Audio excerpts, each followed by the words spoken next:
Olá, aluno faciar, seja bem-vindo à nossa aula sobre o exame físico. Eu sou a professora Elisângela e hoje nós iremos estudar as divisões e as diferentes posições anatômicas, o sentido anatômico e sua execução, os tipos morfológicos, a aferição de sinais vitais e também veremos os padrões de exploração utilizados no exame físico. É de extrema importância, antes de nós iniciarmos o tema relacionado a essa aula, relembrar alguns conceitos básicos de anatomia. Com relação às divisões do corpo humano, vamos relembrar que este se divide de forma geral em cabeça, tronco e membros. O tronco ele é dividido entre tórax e abdômen pelo músculo diafragma, sendo os órgãos localizados acima do diafragma pertencente à parte torácica e os órgãos da parte abdominal ficam situados abaixo do diafragma. A importância de a gente relembrar a anatomia também se dá devido às formas de descrição das estruturas anatômicas durante o exame físico serem utilizadas como referência, ou seja, o paciente em pé, com o rosto voltado para frente, membros superiores estendidos, conforme a nossa imagem, próximos ao tronco, palma das mãos voltadas para a frente, membros inferiores estendidos e pés voltados para frente, conforme demonstrado aqui na nossa figura exemplo. Entendido isso, nós veremos que esta é a posição que o paciente se encontra durante a realização do exame físico em si. Porém, é importante a gente lembrar que em caso de pacientes acamados, a gente precisa alterar um pouquinho essa visão, A gente deve imaginá-lo em posição anatômica, cabendo então, especificamente nesses casos, sempre mencionar, durante as descrições, a posição que o paciente se encontra, sendo eles decúbito ventral, de barriga para baixo, decúbito dorsal, se ele estiver de barriga para cima, e decúbito lateral, que seria o paciente de lado, sempre referindo ao lado que ele está, lado direito ou lado esquerdo do corpo. Com relação, então, ao sentido anatômico, o exame físico ele sempre deve ser realizado no sentido céfalo-caudal ou céfalo-podálico, São utilizados aí essas duas terminologias, que consiste o quê? Na ordem, de exploração da cabeça em direção aos pés. Antes de iniciar o exame físico, o paciente ele sempre deve ser informado quanto à finalidade daquela avaliação e também de que forma ela será realizada. Devemos sempre considerar que o paciente pode se constranger ao ser tocado ou observado, por isso é importante a gente sempre estar orientando este paciente. Essa avaliação, ela deve sempre ser feita em um local com boa iluminação, tranquilo, com temperatura adequada e principalmente com privacidade, Cabe a gente lembrar ainda que somente a região do corpo que será avaliada deverá ser exposta, E sempre que for necessário, deve-se utilizar biombos para garantir a privacidade desse paciente. A execução do exame físico ela deve seguir uma ordem sistemática, Dessa forma, a gente acaba garantindo a correta execução e nenhuma etapa será esquecida ou repetida de forma desnecessária. A exceção cabe em casos emergenciais, onde o exame físico ele pode e deve ser diferenciado, como por exemplo um trauma. Nesse caso, o exame deve ser realizado primeiramente na região afetada e após a estabilização do paciente, aí sim deve ser realizado o exame físico geral na sequência céfalo-caudal. É importante também a gente lembrar que a higienização das mãos é uma etapa essencial e inicial de extrema importância, sempre que a gente estiver falando aí em cuidados em saúde. Para a aplicação do exame físico, são necessárias formas padrões de exploração, sendo elas a inspeção, a palpação, percussão e a ausculta. E para isso são utilizados aí diferentes instrumentos, né? Conforme a gente vê aqui na figura. Então, nós utilizamos termômetros, balança, fita métrica, estetoscópio, esfigmomanômetro, martelos de reflexo, lanternas, entre outros instrumentos. Partindo então, né, com relação à execução, de fato, do exame físico, a etapa inicial, ela envolve, né, a coleta de dados, como os dados de identificação do paciente, a história clínica desse paciente, queixas, entre outros, né. Vale lembrar que antes, né, no momento anterior à execução do exame físico, além da higienização das mãos, é necessário aí a retirada de joias e adereços que venham com este paciente, né? Pois eles podem atuar também como um veículo de contaminação. Aqui nessa figura, nós temos os diferentes tipos, né, morfológicos que são considerados aí durante a descrição e também a avaliação do exame físico, né? Esse tipo de avaliação ele se relaciona com as características externas apresentadas pelo paciente e devem estar lá descritas na avaliação de enfermagem. Ah, ele é importante, pois a distribuição dos órgãos internos pode se apresentar de formas diferentes, né, de acordo com o tipo morfológico do indivíduo. Os tipos mais utilizados e mais conhecidos são o brevilíneo, aquela pessoa com pouca estatura, o mediolíneo e o longilíneo, que é aquela pessoa com alta estatura. Esses são os tipos morfológicos utilizados para a descrição do exame físico. Com relação, então, à aferição dos sinais vitais, vamos iniciar pela temperatura, né? Então, a aferição dos sinais vitais, fazendo aqui uma introdução, este é um procedimento muito utilizado, né, durante a prática profissional e de extrema importância para a realização do exame físico, né, pois é o principal indicador das condições de saúde do paciente. Essa verificação, ela pode ser realizada por auxiliares e técnicos de enfermagem, além do enfermeiro. Esses sinais, eles podem revelar importantes alterações orgânicas, né, e isso pode chamar a atenção do profissional. E deve ser realizado aí em todas as faixas etárias. É sempre importante a gente lembrar dos fatores que eu citei anteriormente, como a temperatura do ambiente. Isso pode influenciar, por exemplo, se eu for aferir a temperatura do paciente. Se esse paciente está ansioso, então pode ser que a pressão dele dê alterada, se ele fez algum esforço físico e demais alterações que podem impactar na variação dos sinais vitais, né? Vale lembrar, então, que todos os sinais vitais devem ser aferidos, né, todos os que eu irei citar aqui, para que se tenha uma visão mais acurada e mais completa do paciente. Falando um pouquinho da temperatura, né, ela é responsável por manter o organismo em equilíbrio e a alteração desse sinal, né, ele pode gerar consequências a todo o organismo, né, alguns fatores como idade, né, exercícios físicos, fatores emocionais, nutricionais, podem influenciar no controle da temperatura corporal. Essa temperatura ela também pode sofrer uma variação de acordo com a área ao qual é verificada.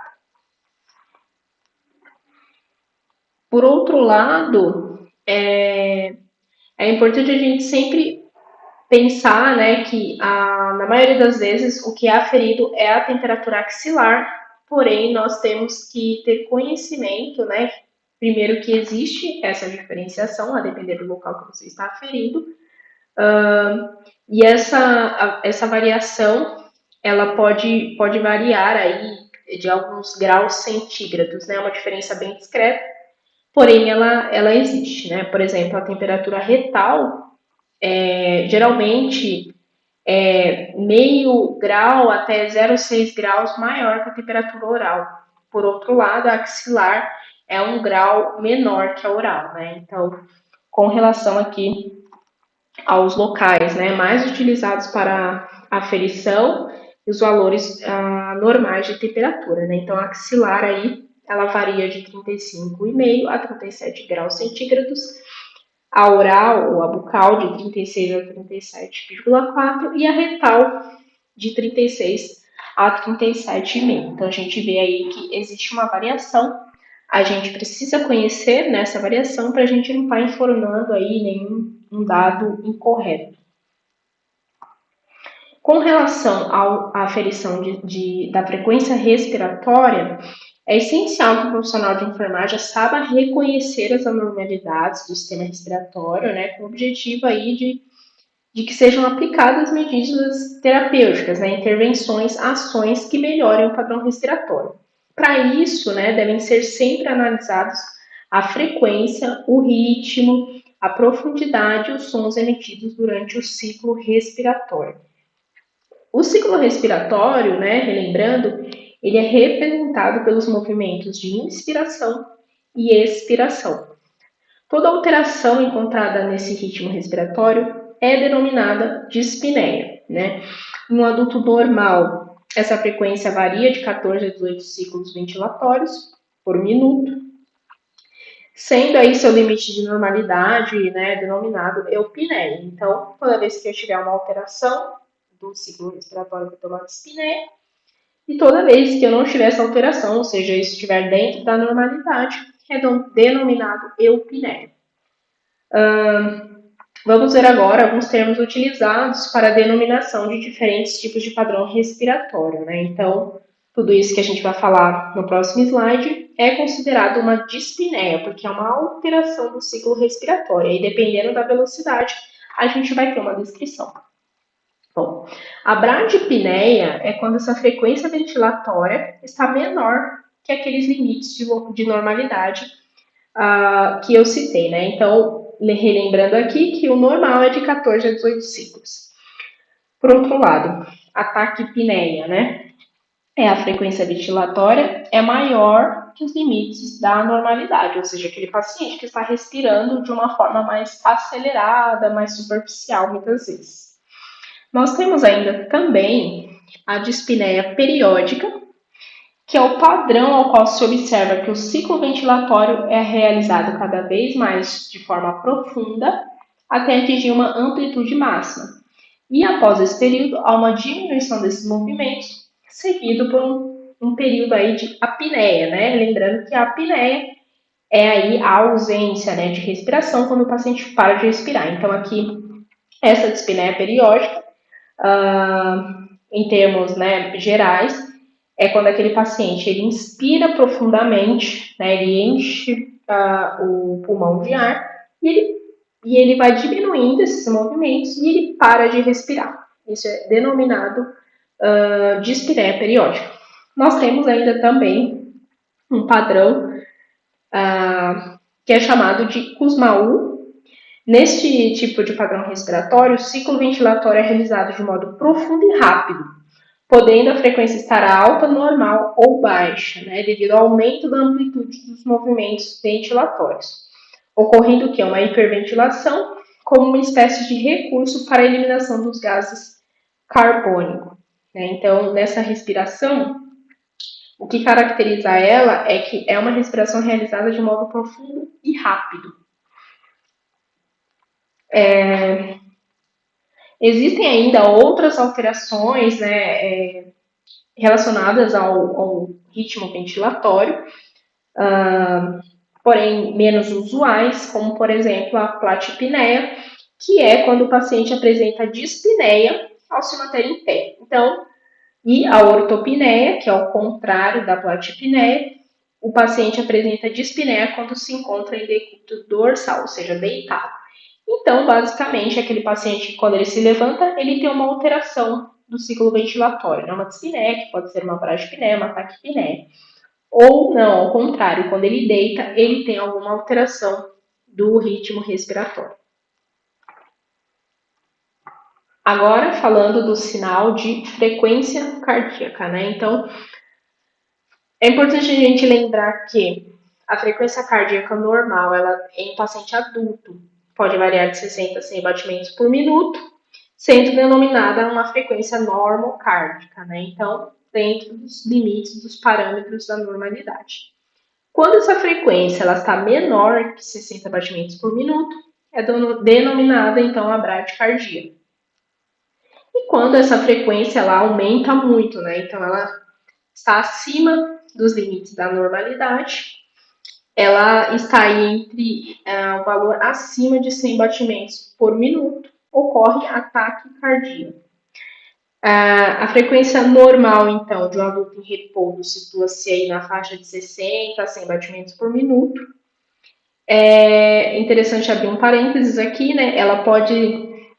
Essa variação, né, essa frequência, geralmente em atletas com bom condicionamento físico, ela é mais baixa, né? Isso se dá devido ao fato da musculatura cardíaca desses indivíduos serem mais fortalecidas. Deste modo, o músculo cardíaco ele necessita de menos propulsão, né? O pouco que ele bate, né, que ele faz ali um movimento para a injeção do sangue, já é suficiente aí para levar, né, o sangue para o corpo todo do indivíduo. Então é necessário aí, não é necessário muitos batimentos, com poucos batimentos esse indivíduo já consegue aí dar conta de oxigenar todo o corpo. Os batimentos cardíacos eles devem possuir um ritmo, né? Então os intervalos entre os batimentos devem ser regulares.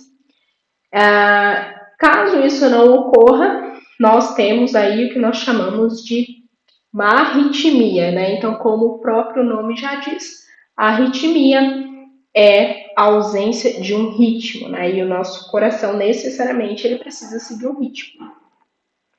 Os locais, então, mais indicados, né, para a gente estar aí verificando o pulso, né, são a região radial, aqui, região temporal, carotídea, braquial, ulnar, femoral, poplíteo, aqui, né, que a gente costuma falar, atrás do joelho, a região medial e a região tibial também, tá? Esses locais, eles são, claro que a gente não tem só, né, esses locais para verificação, porém eles são os mais fáceis, né, onde essa pulsação é mais fácil de a gente verificar, então a gente sempre acaba primariamente optando por essas regiões.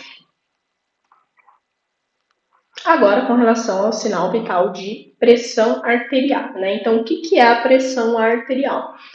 Ela é caracterizada pela força do sangue, né, contra a parede de um vaso, e essa pressão, né, ela é medida em milímetros de mercúrio.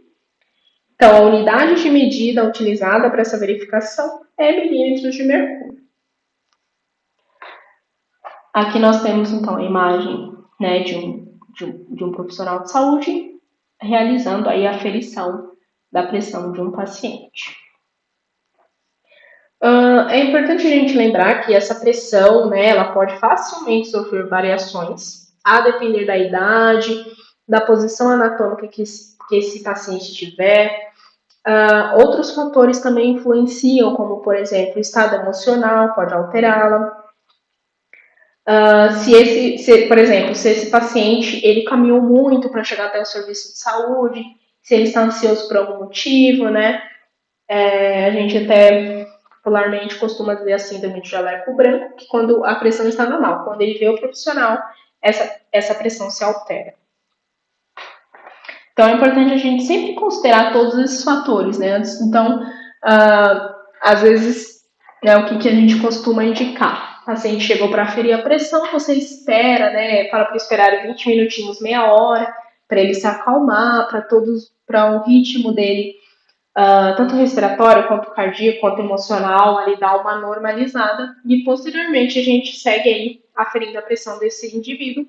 Com isso, nós teremos um dado mais fidedigno, né? Mais preciso também. Bom, com relação aí, né, aos valores de pressão arterial, né? Aqui nessa tela nós temos valores de classificação da pressão arterial conforme as diretrizes brasileiras de hipertensão arterial do ano de 2020, né? Então, essa classificação, essa variação, ela ocorre, né, de forma contínua, então sempre as diretrizes brasileiras de hipertensão, assim como outras diretrizes, elas vão sendo atualizadas e esses valores eles vão se alterando. Segundo essa diretriz do ano de 2020, a PA ótima, né, o ideal, seria valores menores, né, inferiores a 120 por 80 milímetros de mercúrio, né? Essa seria a PA ótima. Se esse paciente tiver com uma PA de 120 a 129 por 80 até 84 milímetros de mercúrio, ainda é considerada normal. Se esse paciente estiver com 130 até 139 e 85 por 89 milímetros, já é considerada uma pré-hipertensão. E acima desses valores, nós já classificamos como hipertensão. Aí ela é dividida em estágios, nós temos 3 estágios. Estágio 1 e 2, quando essa pressão está de 140 a 179, a 90 por 109. E estágio 3, que é aquele mais grave, quando ela está igual ou maior que 180 a 110 milímetros de mercúrio. Né?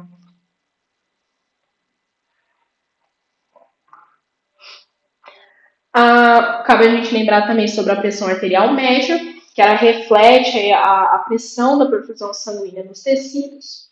Né? Ela tem como limite de normalidade de 80 a 120 milímetros de mercúrio, sendo obtida aí de uma forma automática, né? Hoje em dia com o uso de monitores, diferentes aparelhos de pressão arterial invasivos ou não invasivos, né? Isso vai depender da instituição ao qual você, aluno, estiver trabalhando.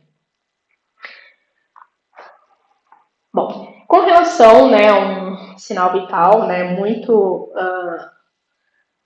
falado, muito utilizado, muito explorado na prática clínica, que é a dor, né? Então, o que é a dor? A dor, primeiramente, ela é considerada um sinal vital.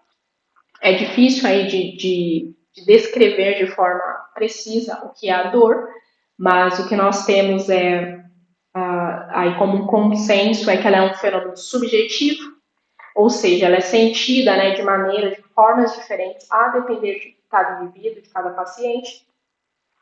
E ela pode aí ser definida como uma experiência desagradável, ela pode ocorrer por uma via sensorial ou emocional, e ela é associada aí a uma lesão tecidual real ou potencial. Né? É importante lembrar aqui no componente dor, ressaltando aqui essa parte, que nem sempre essa dor ela vai ser um aspecto palpável, biológico, né, relacionado ao funcionamento do organismo. Às vezes essa dor pode ser uma dor emocional, e essa também é classificada e é considerada aí dentro da prática clínica.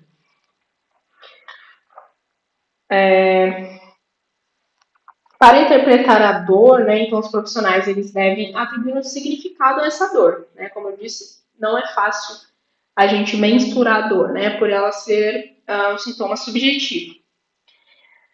Dessa forma, quando ele atribui um significado a ela, ele propicia uma intervenção eficaz para atenuar e aliviar essa dor. Para isso, o que é utilizado é o uso de escalas, né? Então, nós temos escalas específicas de dor, que são as mais utilizadas e as mais indicadas. Né? Elas auxiliam na interpretação da presença e intensidade da dor e também aí permite o acompanhamento, né, dessa dor para ver se ela está diminuindo após uma intervenção ou aumentando. Com relação às escalas, né, então as principais escalas utilizadas são a escala de Wong-Becker, sendo ela mais utilizada em crianças, né, de até 6 anos. Deixa eu ver se eu tenho a imagem dela aqui. Tem. Com relação, então, à dor, né, o que se é utilizado para mensuração? São escalas, né, então a escala ela é a mais indicada, porque, como eu disse, a dor ela é um sintoma subjetivo, né, então fica um pouco difícil a gente mensurá-la. A forma que se tem de fazer por meio de escalas, aí nós temos escalas específicas para cada faixa etária. Nós também temos algumas escalas a depender aí do quadro do paciente. Então, por exemplo, nós temos escalas utilizadas em UTI para medir sedação, por exemplo. E aqui no nosso contexto de dor, nós temos essas duas escalas. Uma é utilizada, que é a escala de Wong-Becker, para crianças, né? Então, até 6 anos é utilizada essa escala, onde nós temos aqui as faces com diferentes expressões e nós perguntamos para a criança qual expressão representa a dor que ela está sentindo, né? Desde uma face aqui mais feliz, mais tranquila, até uma face aqui com muita dor. E aqui nós temos a escala analógica, né? Que é utilizada aí para mensuração de dor em pacientes adultos, né? Sendo 10 a pior dor do mundo e uma dor aí de nível de intensidade leve, né? E aí o paciente ele vai graduando a sua dor e dessa forma a gente consegue traduzir, né, esse sintoma do paciente e tentar e fazer uma intervenção para tentar aliviar, atenuar essa dor. Outro ponto importante quando a gente fala de exame físico é relacionado aos dados complementares, né? Então, além dos sinais vitais, existem dados que também são importantes para o tratamento desse paciente e são essenciais para determinar a terapêutica, né? As intervenções que serão realizadas. Sendo elas, então, o peso e a estatura, né? O peso, ele deve ser aferido por uma balança, ele é expresso em quilogramas, e a estatura, que também é um dado importante, que também é conhecida aí como a distância vértice, né? E dentre outras funções, essa medida serve para controlar o crescimento fisiológico na infância, sobretudo. E também aí com isso a gente consegue detectar alterações de crescimento, como nanismo ou gigantismo.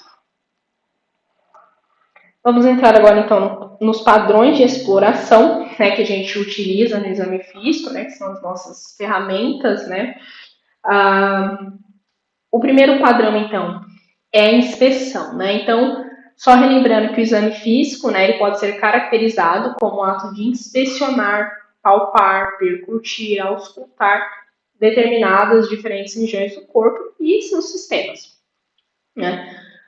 Com qual objetivo? O objetivo é sempre detectar alterações no organismo. Então, por isso que a gente precisa conhecer qual a fisiologia, né? Ou seja, qual é o normal, para a partir disso a gente conseguir detectar aí uma alteração, né? O que está anormal. Com relação, então, à inspeção, o que ela é? Né? Ela é a observação detalhada da superfície corpórea, né? E ela é também o primeiro procedimento executado durante o exame físico, né? Por meio da visão, né? Então, quando o paciente chega ali, que a gente já olha para esse paciente, a gente já está fazendo ali uma inspeção, né? A gente utiliza a visão, utiliza a audição, utiliza o olfato também do profissional. A inspeção ela pode ser estática, né, quando o paciente permanece em repouso, e dinâmica quando o paciente está em movimento, né? Os principais aspectos, né, que devem ser avaliados é o estado geral do paciente, o nível de consciência desse paciente, o estado nutricional, então a gente consegue ver se ele está muito emagrecido, se ele está em sobrepeso, a linguagem, também a movimentação e postura desse paciente, coloração da pele e mucosas, a gente consegue ver hidratação e higiene corpórea, né? Tudo isso a gente consegue ver aí por meio da inspeção, né? Que é somente a observação desse paciente. Outro padrão de exploração é a percussão. Então, o que é? Né? Consiste no uso de golpes de determinadas áreas corporais com o objetivo de avaliar a intensidade, a vibração e o timbre dos sons gerados. Né? Com qual objetivo também? É detectar alterações. Né? Então, pode ser a presença de ar onde não deveria ter ar, de líquidos, massas no organismo por meio de som. Né? Então, a gente acaba aí realizando uma ação com o uso das mãos, a gente acaba dando golpes e a gente já sabe qual o som esperado para essa ação. E quando a gente detecta que isso está fora desse padrão, nós temos aí um sinal de anormalidade.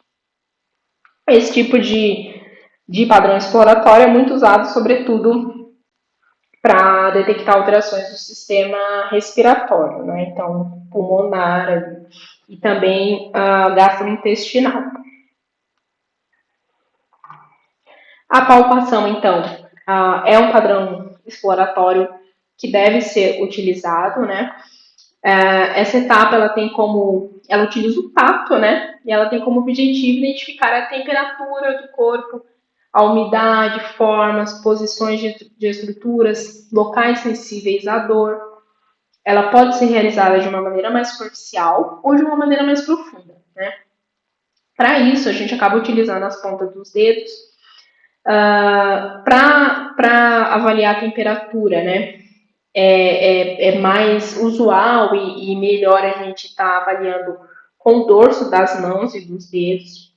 Com as palmas das mãos, a gente já consegue detectar aí com precisão as áreas de articulação, né? Então a gente vai ver que, dependendo do que a gente quer explorar, a gente utiliza aí uma técnica de palpação diferente. Com relação então à ausculta, né, que também é um padrão de exploração, consiste no processo de ouvir, né, os sons produzidos pelo organismo que possuem amplitudes capazes de gerar uma vibração. E é isso que a gente ouve ali no estetoscópio. A gente, como eu havia dito, a gente pode usar dois padrões de exploração em conjunto, né? Então, a gente pode percutir o paciente e auscultar ele ao mesmo tempo.